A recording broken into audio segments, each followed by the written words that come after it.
ibarat meletakkan satu kategori yang sama dalam satu tempat. Jadi contoh, adakah basikal sahaja yang kenderaan yang mempunyai tayar? Adakah basikal satu-satunya kenderaan yang mempunyai tayar? Tak kan? Ada tak kenderaan lain yang ada tayar juga? Ada. Ada basikal, ada motor, ada kereta, ada lori, ada trailer. Tapi konsep pasang tayar tu dengan letak nak gabungkan dekat dalam mesin sama tak? Sama tak? Dia ada besi, kita masukkan tayar tu, kita selupkan dia punya tempat besi tengah tu, dia punya shaft ke apa dan sebagainya, kemudian kita ikat. Dan baru dia boleh roda berpusing. Betul tak? Konsep dia sama tak? Konsep dia sama, tapi vehicle dia berbeza-beza, kenderaan berbeza-beza. Betul tak? Itu namanya kita kategorikan dalam satu tempat. Jadi kalau nak pasang tayar macam gini, mesti ada tayar dia, mesti ada rim dia, mesti ada besi dia, mesti ada dia punya ride tools dia dan sebagainya. This is it. Cuma size berbeza. Itu kita masuk dalam satu kategori. Jadi kalau kata bincang tentang macam mana nak pasang tayar, okey, ni kategori dia. This is the thing yang awak perlukan. Tapi lepas tu tengok kepada kenderaan lah, apa size. Boleh faham tak sekarang? Itu namanya qawaid fiqhiyah. Saya kasih gambaran ini nampak macam enteng, macam simple sangat kan. Tapi sikit sebanyak saya rasa ibu-ibu boleh dapat gambaran dia lah. Boleh dapat gambaran. Sama juga dalam bidang perubatan. Kan? Perubatan pun kalau kita kata, kalau misal kata dia ini sakit, dalam Al-Quran ada tak bincang tentang sakit? Ada. Ada dia punya sistem dia. Ada tak Nabi cakap kalau sakit cari ubat? Ada. Itu dia punya sandaran. That's the foundation. That's foundation. Okay? Tapi sakit apa sekarang? Oh, sakit demam ke, sakit sema-sema dan sebagainya. Okay. Maka untuk para doktor ataupun farmasis, mereka yang kena kaji ubat apa yang sesuai untuk diberikan kepada pesakit. Saya tanya ibu-ibu. Ibu-ibu ni semua mesti saya yakin pernah makan Panadol. Pernah makan Panadol? Pernah tak? Kecil, besar ke apa kan? Mesti pernah makan Panadol. Saya tanya ibu-ibu. Ibu pernah beli Panadol, lepas tu baca tak kertas kat dalam tu? Dalam kotak tu kan ada kertas kan? Yang kecil, panjang. Buka, cuba buka. Pernah baca tak? Tak pernah baca pasal? Mesti nak tahu ni sumber daripada mana? Halal ke tak halal ke? Pernah baca? Tak pernah baca Itu usul fiqh kat dalam tu. Faham tak? Macam mana disiapkan ubat, apa kandungan ubat tersebut, berapa gram benda ni, berapa gram benda ni, berapa gram dan sebagainya. Dia kumpulkan, proses dia macam mana, manufacture kat mana dan sebagainya. Itu yang benda sepatutnya kita tahu. Tapi bila kita beli sebab apa? Kita cakap, kalau sakit kepala makan Panadol. Itu je kita tahu. That's marketing. Kalau ibu-ibu sakit, tak payah puasa. Itu marketing dia. Tapi macam mana saya dapat hukum kalau sakit tak payah puasa? Mana ustaz dapat? Mana dalil dia daripada Quran, daripada hadis? Awak makan Panadol tak pernah cek kertas, bila tanya tak payah puasa nak minta saya kertas pula. Saya kasih kertas panjang-panjang, dia tak faham. Boleh faham? Macam itu. Jadi istilah sakit semua nanti kan, sakit demam, anything associated dengan sakit yang kena dengan otak ataupun kepala, nanti dia letak dalam satu kategori. Semua akan pergi kepada satu sumber ataupun obat-obat yang similar tapi berbeza ikut mungkin kepada had umur. Kalau anak kecil takkan makan Panadol pill macam kita kan, mesti dia makan sirap dia. Ataupun kalau misalnya kita dah dewasa, dosnya lebih tinggi, ataupun dia tak boleh telan sebab mungkin tak dia punya proses tak ni, kita pakai tube dan sebagainya. Tapi konsep dia sama untuk mendapatkan rawatan kepada mereka yang sakit. That is qawaid. Dalam kertas kotak Panadol tu dia punya usul fiqh. Tapi kita tahu sakit makan. Itu kita orang awam. So faham konsep dia. Tapi sekarang saya ajar ni bukan sekadar just kita orang awam aja, tapi kita kena faham konsep kenapa Nabi cakap macam ni, la darar wa la dirar. Tidak ada kemudaratan dan tidak boleh kita membalas kemudaratan dengan juga perkara yang sama, itu kemudaratan juga. Jadi 2 minggu lepas kita dah bincangkan kalau konsep kaedah ni ada 5 yang telah ditetapkan oleh para ulama kita. Yang nombor 2 kita kata al-umur bimaqasidiha. Segala perkara amalan yang dilakukan itu ada dia punya maksud-maksud ataupun asbab-asbabnya kenapa kita lakukan sedemikian. Kemudian ada juga yang dinamakan sebagai al-yaqin la yuzalu bisyak. Perkara yang yakin tidak akan dihapuskan dengan syak, dengan perkara doubt atau perkara yang kita tak pasti. Kemudian kita bincangkan tentang al-masyaqqatu tajlubut taisir, perkara-perkara yang menyusahkan atau perkara yang susah, yang berat, dia akan menarik ataupun menukar kepada kemudahan. Kalau dalam hukum ada benda yang susah, dia boleh tukar jadi senang. Contohnya ibu-ibu, kita solat wajib berdiri. Wajib berdiri. Tapi kalau sakit, maka kita boleh gantikan berdiri itu dengan duduk. Dengan duduk. Sama ada duduk bersila ke ataupun duduk atas kerusi. Itu maksudnya. Maknanya bila datang kesusahan, akan ada kesenangan. Itu konsep agama kita. Okay, al-masyaqqatu tajlubut taisir. Kemudian ada konsep yang kita bincangkan ad-dararu yuzal ataupun kemudaratan itu terhapus. Kalau ada perkara yang mudarat, maka Islam akan hapuskan. Okay, Islam akan hapuskan. Dan dia yang terakhir al-adatu muhakkamah. Satu adat itu dia boleh menjadi sumber hukum.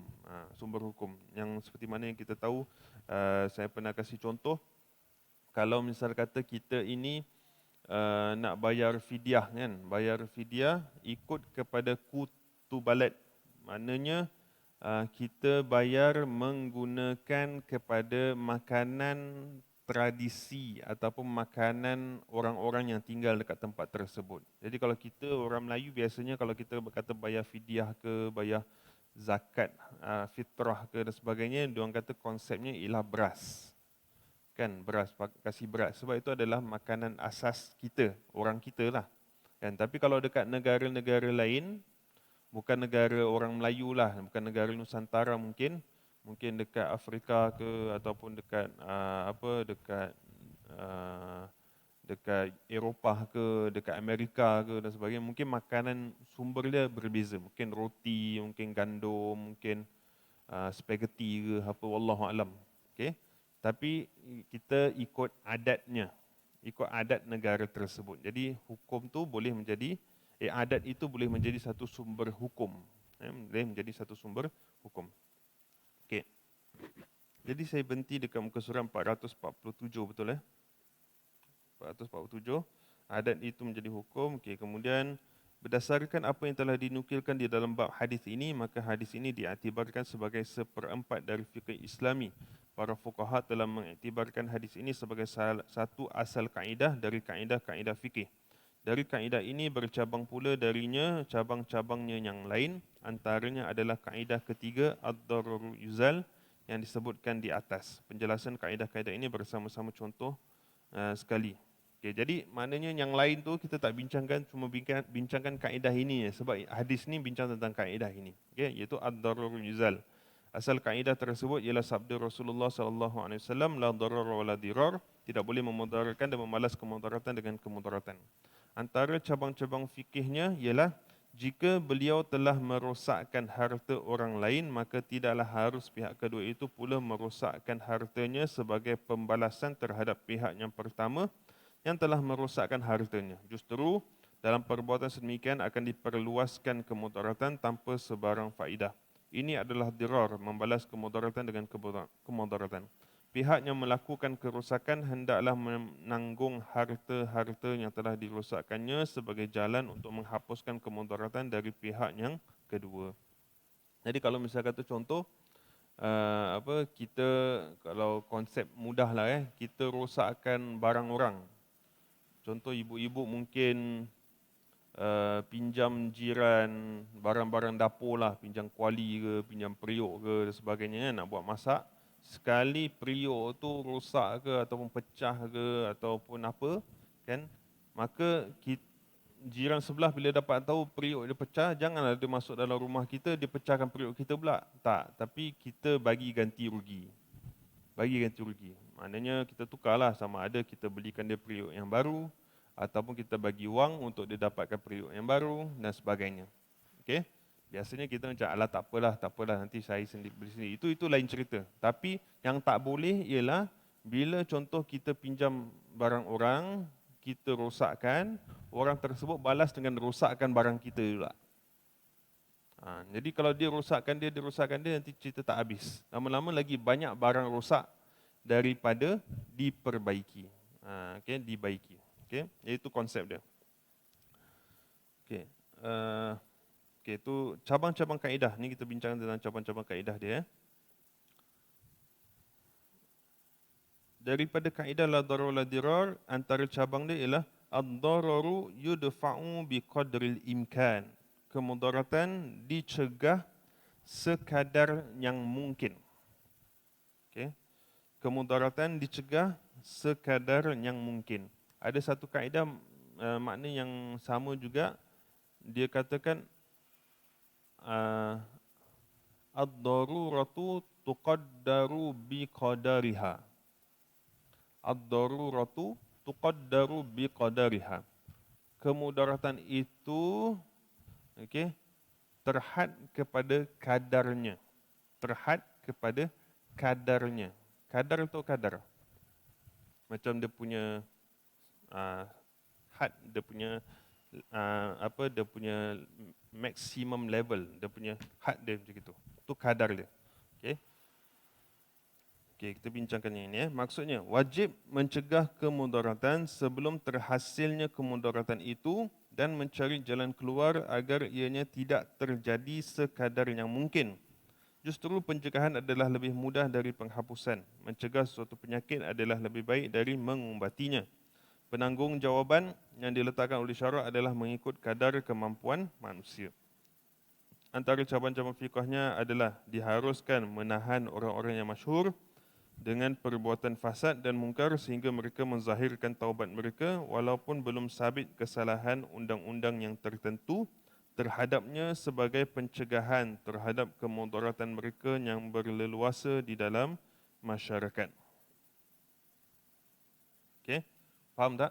Okey, maknanya dalam konsep ini dikatakan kita bila nak melarang seseorang, mencegah seseorang daripada melakukan kemudaratan, dia juga bergantung kepada kemampuan kita untuk mencegah kemudaratan. Level kita lah. Level kita. Kita boleh standard macam mana? Contohnya, kita ini mempunyai pangkat-pangkat yang tertentu. Betul tak? Kita mungkin kalau kata kita sebagai ibu bapa, kita ada authority terhadap anak-anak kita. Kalau dia melakukan satu kemudaratan, kita ada full rights untuk melarang mereka daripada melakukan perkara tersebut. Okay? Contoh dia nak mencuri ke dan sebagainya, ibu bapa kita boleh mencegah. Okay? Tapi dalam masa yang sama kita ada level ataupun kita ada had kita terhadap orang di luar daripada ahli keluarga kita. Okay. Contoh jiran tetangga kita ke, ataupun mungkin orang-orang yang berada di kawasan perumahan kita, ataupun mungkin teman-teman di tempat kerja, ataupun mungkin orang-orang yang mungkin bukan seagama dengan kita. Dia nak melakukan kemudaratan. Contohnya mungkin ada orang yang bukan Islam, dia ini nak pergi kedai, dia nak beli arak, contohnya, dia beli arak. Adakah kita ada authority untuk tahan dia? Tak adalah. Tak adalah, kan? Siapa yang boleh larang dia? Satu, dia bukan keluarga, lepas tu dia bukan Islam, mungkin kepercayaan dia berbeza, kan? Kemudian dia nak beli ikut kepada yang telah diluluskan oleh pemerintah. Kan ada timing kan, nak beli pukul berapa sampai pukul berapa, kan, berapa had umur boleh beli dan sebagainya. Jadi kalau dia ikut dia punya syarat-syarat ataupun undang-undang dia, kita tak boleh nak larang lah. Kita tak boleh nak larang. Tapi kalau contoh sekarang ni, kalau tak silap saya sampai pukul berapa? Pukul 10 malam, lepas 10 malam dah tak boleh beli dah. Okay? Dia pergi kedai dan dia nak beli. Contoh pukul 12.30 malam dia datang, dia nak beli. Dan kita pula mungkin cashier, pekerja kat tempat tu. Kan? Kita ada hak untuk melarang dia. Betul tak? Sebab memang ada undang-undang. Tapi kalau ikut pada kita ni orang Islam dengan bukan Islam, kita tak boleh larang dia tak boleh. Tapi sebab ada undang-undang yang di atas. Jadi syarat dia ikut kepada kadar kemampuan kita. Kadar kemampuan kita. Okay? Jadi dalam bab ni dikatakan diharuskan menahan orang-orang yang masyhur dengan perbuatan fasad dan mungkar sehingga mereka menzahirkan taubat mereka walaupun belum sabit kesalahan undang-undang yang tertentu terhadapnya sebagai pencegahan terhadap kemudaratan mereka yang berleluasa di dalam masyarakat. Jadi kita tak boleh halang, tapi sampai dia menzahirkan taubat baru kita boleh bantu dan bimbing. Jadi kita ada had kita di mana kita melihat orang melakukan kemudaratan. Persoalannya, ada tak orang melakukan kemudaratan di sekeliling kita? Ada. Dan sampai bila-bila pun akan ada. Sampai bila-bila pun akan ada. Hatta ada satu hadis yang saya pernah baca. Okey. Saya lupakan, saya tak tahu kalau kat sini masih ada lagi hadis dia. Saya ada. Okey, dah tak ada. Saya ada simpan hadis dia. Baru saya ada ada kuliah beberapa minggu yang lepas dekat masjid lain. Okey, tak ada. Okey, tapi apa yang saya faham daripada maksud hadis tersebut, Nabi kata, jika di dalam sekumpulan kaum kamu itu, okey, tidak ada orang yang melakukan kesalahan. Tak ada orang yang melakukan kesalahan. Maka Allah akan hancurkan kaum itu dan akan digantikan dengan kaum yang lain yang melakukan kesalahan, kemudian dia beristighfar kepada Allah dan Allah akan mengampunkan dosa mereka. Itu maksud hadisnya. Boleh faham maksud dia? Okay. Kalau dekat satu kaum, satu kampung, contoh kampung Woodland ni lah, tak ada orang buat salah, tak ada orang buat dosa pada Allah. Tak ada orang buat dosa pada Allah. Semuanya, Masya Allah, soleh, solehah. Semua, soleh, solehah. Nescaya Allah akan hancurkan kaum tersebut. Semua hancur, musnah. Okay. Kemudian Allah akan gantikan dengan satu kaum, satu orang yang baru, penduduk-penduduk yang baru yang melakukan dosa. Kemudian dia bertaubat pada Allah dan Allah menerima taubat dia. Itu konsep dia. Okay.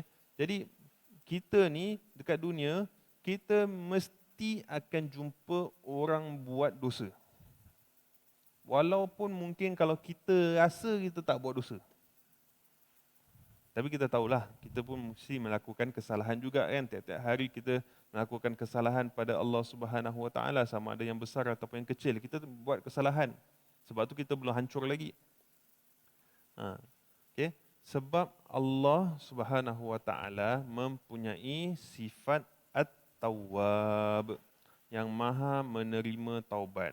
Allah mempunyai sifat Al-Ghafur, yang maha pengampun. Allah mempunyai sifat Al-Afu, iaitu maha pemaaf. Allah mempunyai sifat Ar-Rahman, Ar-Rahim, yang maha pengasih lagi maha penyayang. Kalau tak ada orang buat dosa dan tak ada orang bertaubat pada Allah, maka fungsi nama Allah tu tak berfungsi lah. Nama Allah tu tak berfungsi. Dan itu tak boleh. Kan? Tak boleh. Nama-nama Allah ni semua, dia berfungsi. Sifat-sifat Allah tu dia berjalan. Allah As-Sami', Allah maha mendengar. Adakah Allah dengar sekejap, tak dengar sekejap? Tak. Allah senantiasa mendengar apa yang kita bicarakan. Sama ada kita lafazkan dengan mulut kita ataupun apa yang ada dalam hati kita, Allah dengar. Allah Al-Basir, Allah maha melihat. Allah melihat. Adakah Allah ni dapat melihat, ada dia punya had-had dia? Kalau kita sembunyi dalam gua waktu gelap, tengah malam dan sebagainya, Allah tak nampak? Tak, Allah nampak.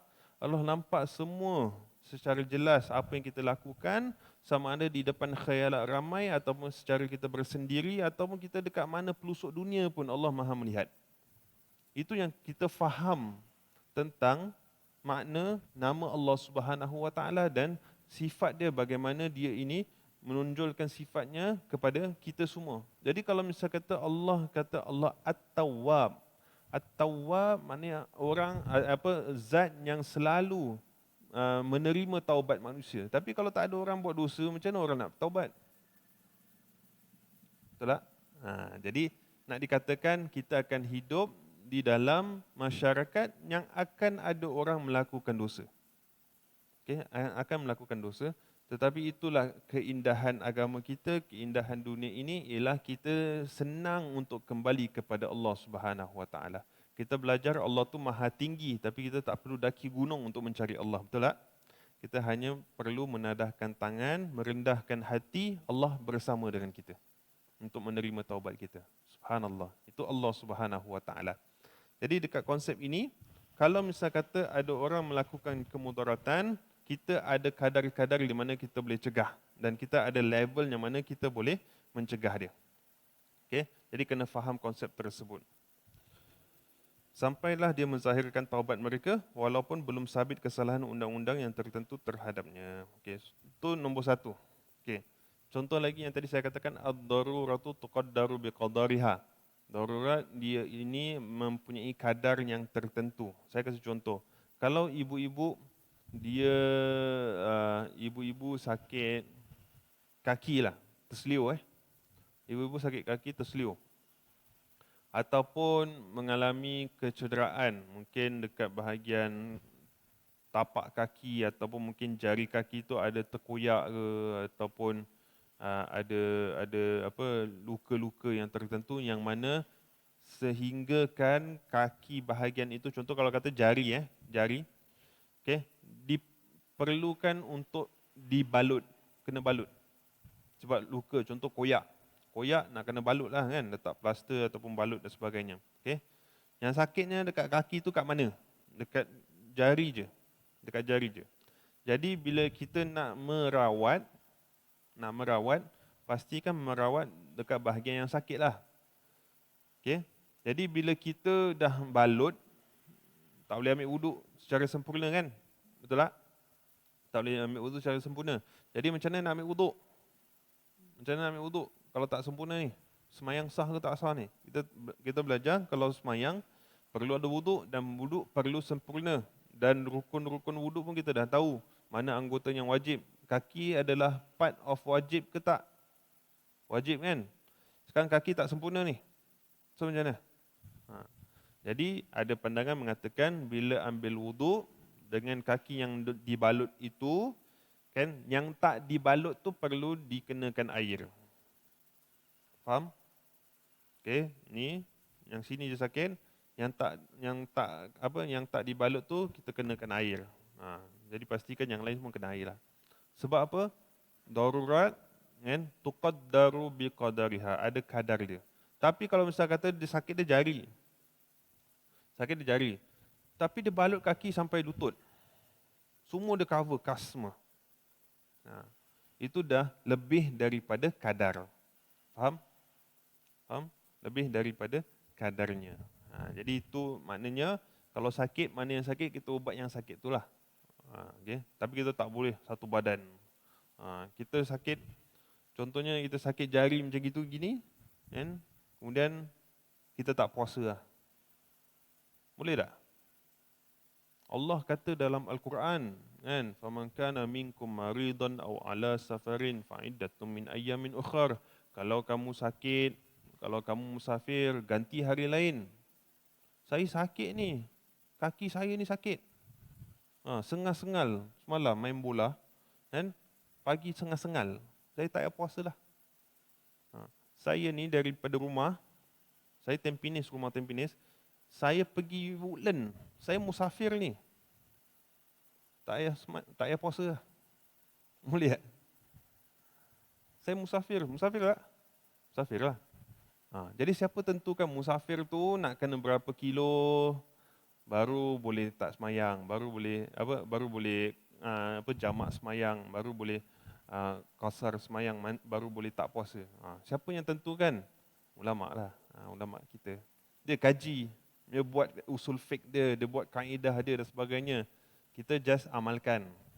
Tapi kalau orang yang tak ada that knowledge, tak faham sistem, jadi macam gini lah. Dia faham ayat Quran, dia keluarkan, sakit tak payah puasa. Kan? Padahal dia kena jari dia terseliuh ke, badan dia sengal-sengal, dia tak puasa. Tak puasa. Okay? Sebab apa? Dia tak faham kaedah-kaedah ini. Jadi sebab tu penting untuk kita memahami usul fiqh, kita memahami qawaidul fiqhiyah sebelum kita nak keluarkan hukum kepada orang lain. Kepada orang lain. Okay? Itu maksud dia. Baik. Seterusnya. Ad-dararu yuzal. Kemudaratan itu mesti dihapuskan. Kemudaratan mesti dihapuskan. Maksudnya, wajib menghapuskan kemudaratan yang telah terhasil dan memperbaiki kesan-kesan yang disebabkan oleh kemudaratan tersebut. Antara cabang-cabang fikih adalah jika pancuran paip seseorang itu menjulur keluar ke jalan lalu menimbulkan kemudaratan ke atas orang-orang yang lalu lalang, maka pancuran itu hendaklah dipindahkan dan pemilik hendaklah diberi ganti rugi jika terjadi suatu kerosakan terhadap pancurannya itu. Okay, jadi maknanya kalau kita nampak ada hazard. Kalau masuk senang kat sini hazard. Okay? Jadi kita kena hapuskan. Contoh yang lain selain daripada ini pancuran air kan. Macam contoh kita rumah terrace ke rumah banglo ke apa kan, kita ada pancuran air, pergi pada rumah jiran. Dan kemudian kat jiran tu pula mungkin dia punya lantai dia slippery lah, bila sebabkan air kita lantai slippery, lepas tu anak dia mungkin main-main dekat luar rumah, main bola ke dan sebagainya, mungkin takut akan datang kemudaratan kan. Jadi kita sebagai pemilik pancuran air itu kena alihkan dan kemudian pastikan tempat tu bersih dan selamat kepada jiran kita. Contoh yang lain mungkin juga hazard. Hazard tu macam mana?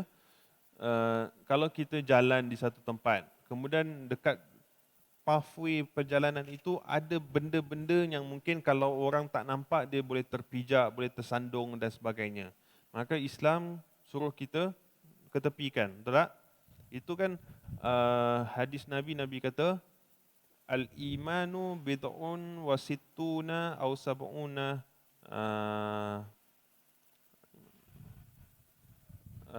al-iman bid'un wa sittuna, saya lupa hadisnya. Yang penting maksudnya kat sini iman itu ada 60 ataupun 70 cabang. Okay, maksud hadisnya ada 60 ataupun 70 cabang. A'laha la ilaha illallah. Yang paling tinggi cabang iman itu adalah la ilaha illallah. Wa adnaha imatatul adza anit tariq. Cabang iman yang paling tinggi adalah kalimat la ilaha illallah, tiada Tuhan selain Allah. Dan paling rendah cabang iman adalah imatatul adza anit tariq.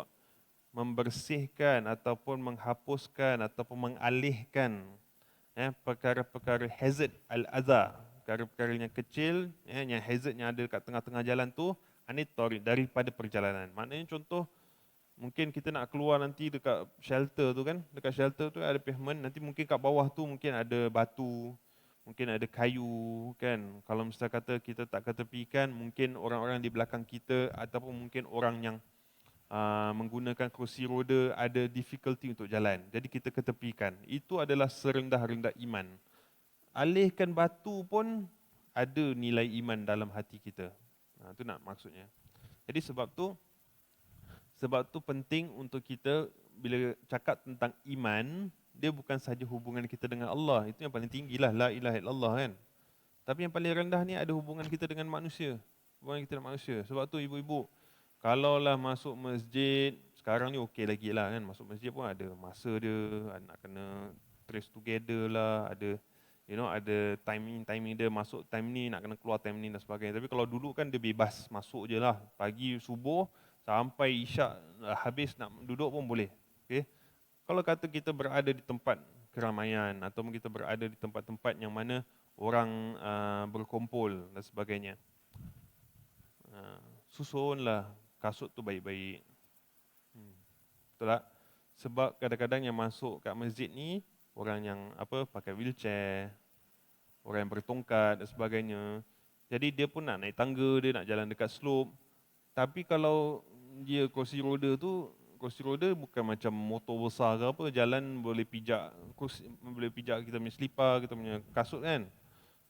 Jadi kita letak susun rapi-rapi, cantik-cantik. Jadi ada perjalanan. Maknanya bila kita letak kasut tu pun kita ingat orang lain. Nak pakai kasut, nak buka kasut pun kita ingat orang lain. Ingat orang belakang. Jadi ini message sebenarnya. Nak parking kereta, ya, jangan ingat kita je yang sibuk, kita yang rushing. Ingat juga orang lain. Parking betul-betul. Ini semua adalah konsep-konsep simple, mudah. Konsep simple, mudah untuk kegunaan orang selepas kita. Kalau sekarang ni Alhamdulillah lah, kan. Sekarang ni Alhamdulillah kita kalau masuk masjid kita tak ada duduk dekat bawah kapet ataupun tikar. Kalau dulu dekat masjid-masjid lain kadang-kadang bila kita bentang tikar, orang duduk atas tikar, nanti bila abang-abang noja kita kan nak angkat balik tikar tu, kat bawah tu adalah tisu dah, keropok lah, ada apa, dia selit-selit bawah je. Malah nak pergi letak kat tong sampah. Sekarang ni kalau siapa buang sampah pun saya nampak. Kalau dulu kan kapet bawah. Kalau ada syarahan kat stadium ke apa, dah minum air letak tepi, macam itu tak buang kat tong sampah. Jadi kita, Islam mendidik kita untuk memastikan bahawasanya apa-apa sahaja kemudaratan, kesusahan kepada orang kita perlu dihapuskan. Kita perlu hapuskan. Memudahkan urusan orang itu adalah part of ajaran baginda Rasul sallallahu alaihi wasallam. Okey, jadi itu poin nombor 2. Kemudian seterusnya, ad-dararu la yuzalu bimithlihi. Kemudaratan tidak dihapuskan dengan kemudaratan yang seumpama dengannya. Tidaklah diperbolehkan menghapuskan kemudaratan yang terjadi dengan mewujudkan kemudaratan yang lain yang sepertinya atau yang lebih banyak lagi. Antara cabang-cabang fiqahnya adalah seorang itu tidak boleh memaksa rakan kongsinya membahagi-bahagikan harta yang dikongsinya sekiranya rakan kongsinya itu tidak setuju untuk menerima pembahagian tersebut. Justru di dalam pembahagian tersebut terdapat kemudaratan yang lebih besar dari kemudaratan perkongsian. Jadi ini kalau dalam bab bisnes ataupun dalam bab kita mengumpulkan harta. Okay, kita mesti ada agreement. Okay, ada agreement. Kalau misal kata tidak ada agreement, bila nak bagi harta tu akan ada pertengkaran. Sebab tu penting dalam urusan jual beli, dalam urusan syarikat dan sebagainya, mesti ada MOU lah, understanding. Maknanya kita letak je gini, kalau kita nak buka bisnes, saya dapat berapa peratus, awak dapat berapa peratus dan sebagainya. Jadi bila saya tarik diri, kan saya dapat sekian banyak, awak dapat sekian banyak dan sebagainya. Jadi mesti ada perjanjian tu. Tapi kalau tak ada perjanjian akan datangkan kucak-kacir. Okay? Tapi kalau contohnya bab ini bukan bermaksud kalau dah buat perjanjian, dah setuju 50%, 50%, bila nak bahagikan dia tak setuju, kita tak boleh bagi, tak. Sebab dah ada perjanjian dia. Tapi kalau tak ada perjanjiannya, itu yang mungkin akan datang dia punya rift, dia punya tidak setuju, marah antara satu dengan yang lain dan sebagainya. Jadi sebab tu memastikan dalam pembahagian pun perlu untuk kita elakkan daripada ada kemudaratan dalam pembahagian tersebut. Okey, itu maksud daripada kaedah ini. Seterusnya, ad-dararul ashaddu yuzalu bid-dararil akhaf. Kemudaratan yang lebih besar ataupun berat dihapuskan dengan kemudaratan yang lebih kecil ataupun ringan. Ini ataupun istilahnya kita kata akhafud dararain. Bila berlaku dua kemudaratan at the same time. Kita kalau buat A ada mudarat. Kita buat B pun ada mudarat. Kalau lagu UKIS apa? Lagu UKIS. Kalau aku pilih di sini, apa kata di sana? Kalau aku pilih di sana, di sini akan terluka. Dia kan ada dua-dua mudarat ni. So macam mana ni nak pilih? Lalu dia tak pilih dua-dua. Dapat tahu dia bangun daripada mimpi. Jadi bila ada dua mudarat berlaku at the same time dan kita kena pilih yang mana bagus. Mana bagus. Maka kalau kata strategi ataupun konsep yang diketengahkan dalam kaedah ini ialah pilih yang paling kurang mudaratnya. Sebab mudarat dah tak boleh lari dah, tapi paling kurang mudaratnya. Macam mana nak nilai mudarat ni banyak, mudarat ni sikit? Itu lebih kepada pihak hakimnya lah yang kena uruskan. Maknanya kita sebagai hakim pada waktu itu, kita kena pastikan mana satu yang lebih teruk. Kalau kita ambil perkara ini, mungkin ada orang akan mati. Contohnya, orang akan mati.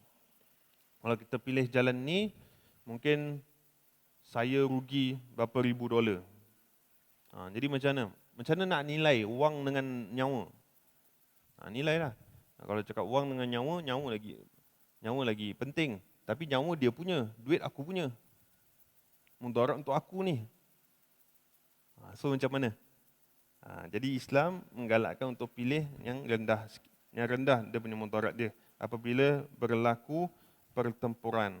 Diperbolehkan melakukan sesuatu yang mengandungi kemudaratan sekiranya perbuatan itu dilakukan demi untuk mencegah kemudaratan yang lebih besar dan berat. Antara cabang-cabang fiqhnya adalah hakim diperbolehkan untuk mengambil harta-harta orang kaya lebih dari kadar yang ditetapkan dalam fardu zakat sekiranya harta zakat tidak mencukupi untuk menutupi keperluan-keperluan orang-orang miskin dan para fakir. Justru kemudaratan yang ditanggung oleh orang-orang kaya lantaran tindakan sedemikian adalah lebih ringan dari kemudaratan yang terpaksa dibebani oleh orang-orang miskin dan fakir sekiranya hajat mereka tidak diterpenuhi. Boleh faham? Orang kaya kalau harta dia kurang sikit dengan orang miskin yang tak ada harta terus. Mana yang lagi mudarat? Lagi mudarat orang miskin lah. Kan? Sebab kalau dia tak ada harta terus dan kemudian kalau kita tak berikan harta kepada dia, mungkin dia akan mati. Tapi kalau orang kaya, duitnya banyak, bertimbun, okay, kita ambil lebih daripada apa yang biasa. Ambil tax dia ke, ambil zakat dia ke kan. Kita charge dia lebih sikit. Contohnya kalau zakat dia kena 2.5%. Kalau hartanya ada berjuta-juta, mungkin zakat dia berapa ratus ribu mungkin. Kan? Kita ambil lebih sikit. Dia kata, ini dah melanggar daripada syariat. Syariat kata 2.5%. Tapi ada keperluan kepada rakyat pada waktu itu. Jadi hakim ada authority, ada kuasa untuk memastikan rakyat yang lain semua terpelihara. Jadi dia minta untuk ambil lebih sikit dari harta dia untuk bagikan. Ni pun mudarat sebab ambil harta melebihi daripada kadar. Mudarat. Tapi kalau tak memberi makan kepada orang miskin, mudarat lagi besar. Jadi pilih yang inilah, okey? Faham tak? Terdapat dua kaedah yang semakna dengan kaedah ini, iaitu pertama, yukhtaru ahwan asy-syarrain, yang dipilih adalah keburukan yang lebih ringan dari dua keburukan. Kedua, iza ta'aradat mafsadatan ru'ya a'zamuhuma dararan. Jika dua-dua perkara yang merosakkan bertembung, hendaklah dikendalikan perkara yang lebih besar mudaratnya dari dua perkara tersebut. Jadi faham konsep dia kat situ. Okey, seterusnya. Yatahammalu ad-dararul khasu li daf'i dararil 'am. Menanggung kemudaratan yang khusus demi untuk mencegah terjadinya kemudaratan yang umum. Ini tadi saya kasih contoh kan. Harta kita dengan nyawa dia. Harta kita tu adalah kemudaratan khusus, ada specify kita ataupun dia. Tapi kalau korban nyawa, mungkin orang yang lagi ramai, masyarakat dan sebagainya. Jadi dia general. Jadi kat sini menanggung kemudaratan yang khusus. Maknanya kita tanggung kemudaratan yang khusus daripada kita menanggung kemudaratan yang umum, kita kena pilih yang khusus. Jika kemudaratan yang khusus bertembung dengan kemudaratan yang umum, maka kemudaratan yang umum hendaklah dikendalikan dan wajib mencegahnya walaupun disebabkan tindakan sedemikian terjadi kemudaratan yang khusus atas sebahagian orang. Antara cabang-cabang fikahnya adalah hakim muslim yang adil diperbolehkan untuk memaksa penimbun barang-barang yang akan menjualnya bila harga tinggi agar menjual apa yang ditimbunnya dengan harga pasaran, walaupun keputusan sedemikian akan mendatangkan kemudaratan ke atas para peniaga tersebut demi untuk menolak kemudaratan umum dari orang ramai. Jadi bila kita reduce the price of market, mungkin peniaga akan rugilah. Peniaga akan rugi. Tapi untuk masyarakat umum, mereka mampu untuk beli. Dan untuk manfaatkan pembelian tersebut. Jadi mana satu yang lebih ringan? Yang lebih ringan ialah peniaga rugi daripada masyarakat tak makan. Faham tak? Dia khusus dengan dia umum. Bila bertembung. Bila tak bertembung, kita pastikan semua tak ada mudarat. Tapi sekarang bila kita kena pilih. Bila kita pilih. Saya kasih contoh jugalah, saya pernah dengar dulu zaman arwah pakcik saya bila dia bila dia membesarkan adik-beradik, kira bapa saya dan juga pakcik-pakcik saya yang lain. Dia kasih konsep selalu macam gini. Saya rasa ibu-ibu pun mungkin ada pengalaman-pengalaman macam gini bila zaman muda-muda dulu, kita perlu sacrifice diri kita untuk manfaat adik-beradik yang lain. Okay. Bila arwah atuk saya tu dah mula menua dan pakcik-pakcik saya semua dah mula membesar, jadi arwah pakcik saya ni dia yang sini, abang lah, kira abang kan, abang dalam rumah tu. Dia sacrifice diri dia, iaitu dia berhenti sekolah. Padahal umur baru belasan nak masuk 20-an tahun lah. Dia berhenti sekolah untuk membantu arwah datuk untuk jaga adik-adik. Macam itu. Okay? Supaya adik-adik dapat pelajaran. Faham tak? Dia sacrifice himself for the benefit of others. Dia tu kalau kita kata berhenti sekolah, mudarat tak? Mudaratlah untuk dia. Sebab tak ada pendidikan.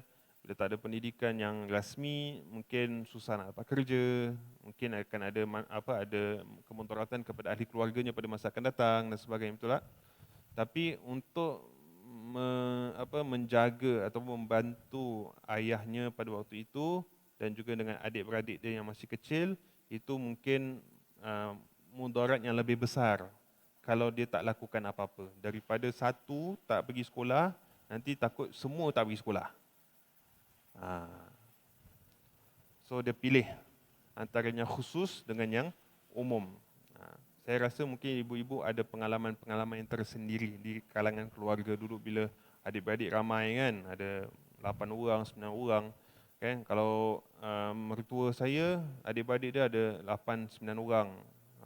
8, 9 orang, ada yang 12 orang. Jadi mungkin ada satu yang sacrifice for the other siblings.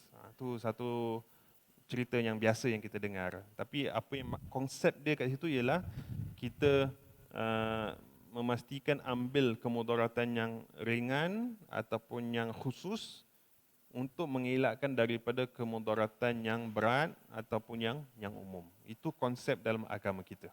Okey. Baik. Seterusnya, darul mafasid muqaddamun ala jalbil masalih. Menolak perkara-perkara yang merosakkan adalah didahulukan dari menarik kemaslahatan. Maksudnya apabila bertemu kedua-dua perosak dan maslahah, wajib mencegah perosak terlebih dahulu walaupun tindakan sedemikian akan menyebabkan lenyapnya maslahah. Antara cabang-cabang fiqhnya adalah larangan perniagaan barang-barang yang mengkhayalkan dan memabukkan dan yang seumpama dengannya walaupun dalam perniagaan tersebut terdapat keuntungan dan manfaat ekonomi. Justru wujud padanya kerosakan-kerosakan pada masyarakat, akhlak, kesihatan dan lain-lainnya. Ni kalau dalam bahasa Inggeris, kita selalu kata apa? Prevention is better than cure. Prevention is better than cure. Kita sakit, perlu dapat ubat tak? Perlu dapat ubat. Maknanya kalau sakit ni, makan ubat ni, sakit ni, makan ubat ni. Itu cure. Tapi prevention is better. Maknanya selain daripada kita mungkin sebagai pemerintah invest dalam pharmaceutical company ataupun industri, kita juga kena invest dalam active lifestyle, healthy lifestyle punya initiatives. Faham? Daripada ibu-ibu kita asyik nak makan ubat, kita cuba tukar diet kita. Tukar konsep kehidupan kita. Dari sudut makanan, dari sudut exercise, dari sudut apa. Itu healthy lifestyle pun important juga. Jadi itu prevention untuk memastikan kita tak perlu makan ubat pada masa akan datang. Is better than cure. Boleh faham? Tapi ramai orang tak nak lah. Malas Ustaz, saya suka makan ni, saya suka makan tu, saya nak makan apalah. You only live once, kita kata YOLO kan, you only live once. Saya nak makan suka hati saya lah. Saya ni dah tua, kan tak lama lagi nak mati, suka hati saya lah saya nak makan apa. Orang selalu konsepnya gitu. Kan, sakit-sakit lah makan ubat lah, dah tu mesti sakit. Susah kan nak nasihat kadang-kadang. Tapi bila cakap jom kita jalan kaki exercise, malaslah. Pergi gym ke, pergi apa ke, nak masuk stadium free sekarang, nak jogging ke, mana PCN ada banyak, nak basikal dan sebagainya. Tapi macam malas lah, leceh lah, nanti berpeluh lah kan. Leceh, tak boleh makan tu, tak boleh makan ni, nak minum air putih, minum salad. Aku bukan kambing, asyik makan sayur je. Ya. So, tapi kalau dalam agama kita, okay, darul mafasid muqaddam. Prevention dikedepankan, menolak perkara-perkara yang merosakkan adalah didahulukan dari menarik kemaslahatan daripada kita cure ataupun kita memperbaiki sesuatu. Saya cuba nak habiskan, saya ambil masa sikit. Kita ada lagi dalam 5 minit. Seterusnya, iza ta'aradal mani'ul wal muqtada yuqaddamul mani'. Jika bertembung halangan dan faktor penyebab, maka halangan hendaklah didahulukan. Apabila suatu urusan itu mempunyai kemudaratan atau keburukan yang menyebabkan ianya patut dicegah, dari samping itu ia juga mempunyai faktor-faktor yang menyebabkan perlunya ia dilaksanakan, maka cegahan hendaklah diutamakan. Antara cabang-cabang fiqh adalah cegahan terhadap rakan kongsi dari melakukan urusan terhadap harta perkongsian dengan cara yang memudaratkan rakan kongsi yang lain. Justru hak rakan kongsinya adalah halangan walaupun haknya terhadap harta perkongsian adalah merupakan faktor yang menyebabkan sahihnya urusan yang diperbuat olehnya. Okay, jadi itu tentang al-mani' wal muqtada. Halangan dengan faktor penyebab. Sama jugalah kalau sekarang ni kita hidup dalam COVID-19, vaksin. Vaksin adalah cure, prevention. Prevention, okay? Kita menghalang diri kita daripada terkena satu mudarat. Okay? Dengan wal muqtada. Muqtada tu bila kita kata faktor penyebab. Faktor penyebab bila dah kena dan apa kita nak kaji apa faktornya, apa sebab dan sebagainya.